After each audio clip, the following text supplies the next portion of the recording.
Good morning. I finally get to say welcome back to my channel. Apologize to those who have subscribed to me, just a very few of you, but I really appreciate it.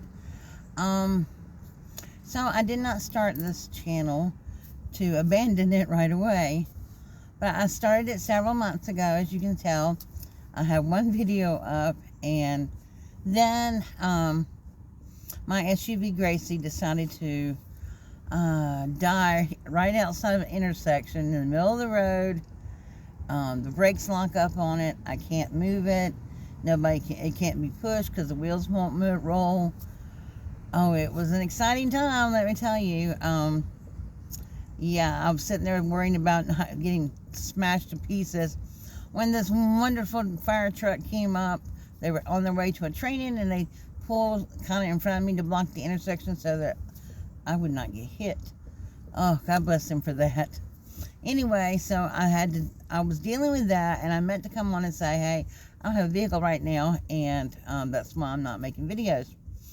But that didn't happen, because right after that, I got really, really sick with bronchitis and stuff, and then we found out that I had some lesions on my heart that was due to the COVID vaccination that I took. That was nice, huh? So I had to deal with that. And then it turns out that I've developed something called POTS, which is postural orthostatic tachycardia syndrome. And basically what that means, when I stand up or get up from laying down, or if I exert myself too much, my heart goes in tachycardia because my blood pressure drops really low. And then, yeah, it feels terrible. And it feels like I'm having a heart attack. And so we were dealing with that. I was on some medication, and we were dealing with that. And then I was dealing with trying to get my SUV fixed. And I found out that I was having a hard time getting the part. What happened was, it was the ABS module on it. And it's a Hyundai type Tucson. And apparently they don't make that part a lot of places. I could get it for pretty cheap, for $300, $400, but then it was going to cost me another $150 to $200 to mail it to me. So I didn't know what to do yet. So, several months go by, and I'm still living in the SUV. It's just in a parking lot, not driving. And in July, I started really actively looking, because what I've been doing is working and saving my money to buy a van. And I just keep, working, trying to put money away, spend money because of all this hospital crap going on with my health. Excuse me. So, come July, I am actively looking for something, and I really wanted a high-top van, either a Transit or a ProMaster, and I just haven't been able to find one in my price range. If you go to Ford, you can get one of their latest Transits that was designed for van builders off the line for $63,000, and that's a lot of money. Couldn't afford it, but at the same time, the vans and stuff that I found around my area were that much money for something that was 5 years old and had mileage on it, and I thought, I can't do this. So on July 27th, I found what I'm in now, which you saw the picture of on the thumbnail. And it is a Chrysler Pacifica. It is relatively low mileage considering how, it's several years old, but 2018. But I love it. It has more bells and whistles on it than I've ever thought I would have on a vehicle. Yeah, so I'm in the process of building it out now. So I really can't show you much. I've already taken, I didn't really take the seats out. They have stow and go, so they're in the floor. But I'm debating on whether I want to take a couple of them out so I can have some storage underneath. And because I am going to have running water in here, I've decided that's important to me, so that I can put an outdoor shower in the back. And that's something I want to have. I have a plumber that's going to be working with me, so we have to figure it out. So I'm thinking of taking out the large back seat because it's 3-row seating in the back, and taking that out so that I can put my water storage in there. Not sure yet. Haven't got it all planned out, but I'm working on getting the plans done. It is big enough to have, it's wide enough from what I figured out to have a sleeping side, a kitchen side, and a little bit of extra room in the front and the back. So, I'm just so excited about all the space. I am going to be building a bed platform or purchasing one. I'm not sure yet, but most likely I'll be building one to put the bed up higher so that I can have baskets underneath that to store my clothes and art supplies and things like that. So, and then on the kitchen side, I've been looking at some like Habitat for Humanity, different places like that, the thrift stores, looking for something slim enough that can go on the other side. And so yeah, so I'm really excited about getting that built out. My apologies, I do not have my tripod up right now. I'm just propping this on my steering wheel, and it was working so well till just now. Okay, so yeah, that's what my plans are. Like I said, I didn't mean to be gone so long on this channel, but I bought this on July 27th, and July 29th was my birthday, and I was at work. I thought I was having I got really, like, not feeling well, and I thought I was having a really bad episode of POTS, because I took a nitroglycerin, sat down for a few minutes, and I was better in about 30 minutes. What I didn't know was I was having a massive heart attack and the artery called the Widowmaker, which most people don't survive. But because I have been on medication for the POTS, and I take aspirin daily, it really helped probably save my life. But I didn't go to the hospital because I thought it was the POTS. Sunday came. I was fine. I didn't do anything all day, but I was fine. Monday, felt a little bad Monday. Felt a little tachycardia Monday. But right before I went back into work at 4, I started getting the shortness of breath. I just couldn't catch my breath. And my chest was hurting so bad. I said, wow, this is one of the worst episodes I've ever had. And I got somebody to work a couple of hours for me so I could come in a couple of hours late. And I took some nitroglycerin, I chewed some baby aspirin, and I laid down. And, you know, it got better. So I went on into work and worked.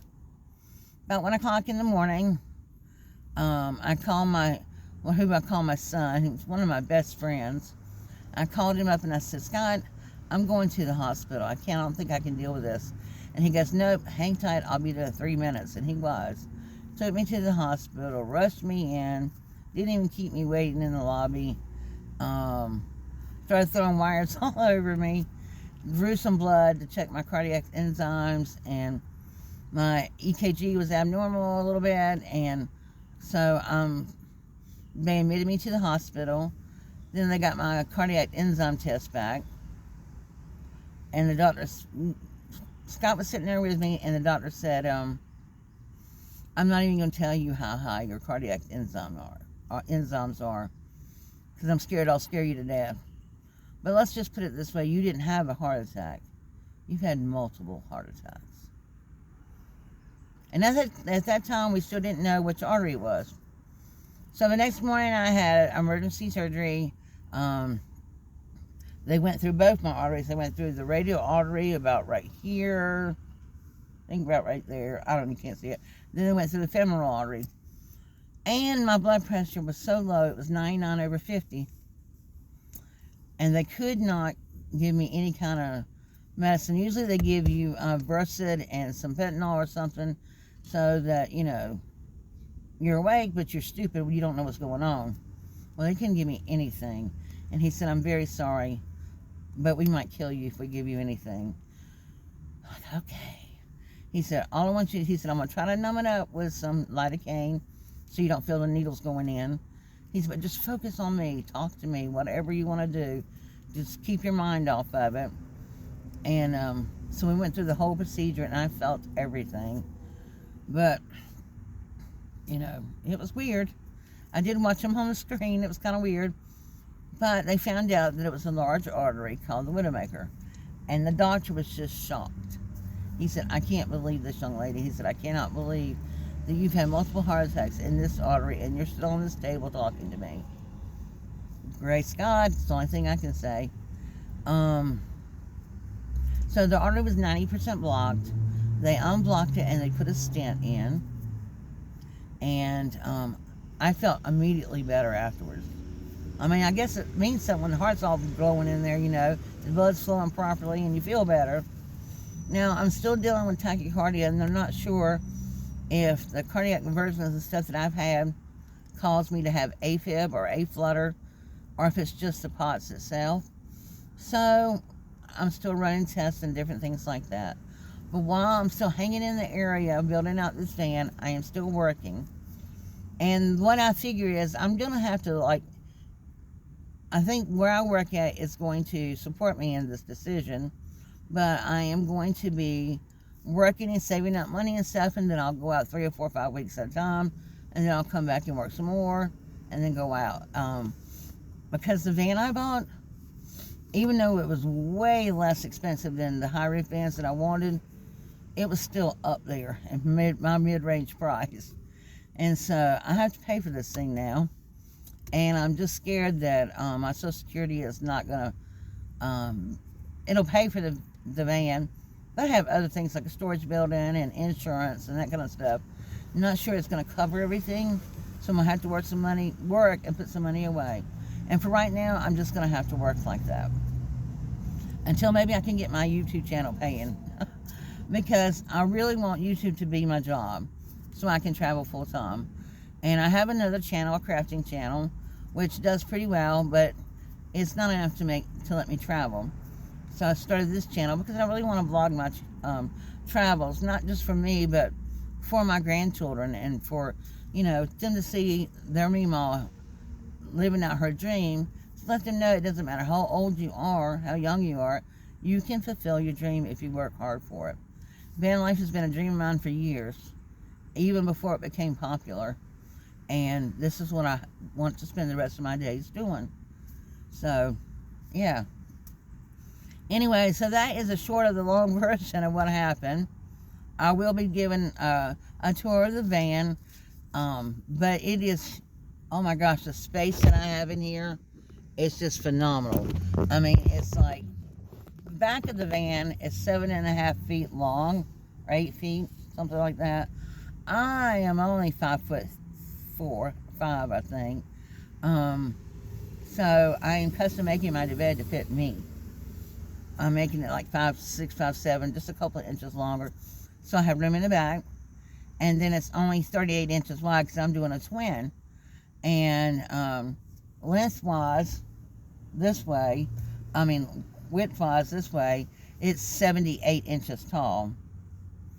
I mean, 78 inches wide. So, that's a good distance. And 38 inches on one side. If I can make it 38 inches on the other side, that's 76 with 2 inches left over.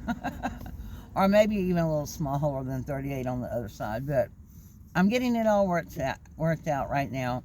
I'm working with a couple of people, but I'm working with a contractor who draws plans, and I'm working with, like I said, my friend that's a plumber, and I have somebody that's going to help me decide what to do about the solar and stuff. I may just decide to go with, I've been talking with some people from Blue Yeti, and they may be sponsoring my channel. I hope they will. Keep my fingers crossed. With a 2,000 watt solar system, a battery generator that has everything in there, so I don't have to mess separate batteries and charge controller and, you know, inverter and all that. It's all into one thing. Because right now I have a 600 watt Blue Yeti and I love it. It's been more than enough power for me, but since I'm getting some other things built in here, I'm going to need some power, and more power than I have. I am working on getting my refrigerator right now. I do have an air conditioner for my car, but there again, I'm going to need some more power. And so it is 12 volt, and it really doesn't pull that much power, but I need some more power. So I think that's about it, but I will be back on in a few days to kind of like give you an update and show you the progress that I've made so far. All right, thank you so much, guys, for tuning into my channel, and I really would appreciate if you haven't subscribed to please subscribe to my channel and to share it with somebody so that I can grow this channel and be able to support myself doing YouTube and be able to travel full time. All right, thank you all. God bless. See you soon. Bye.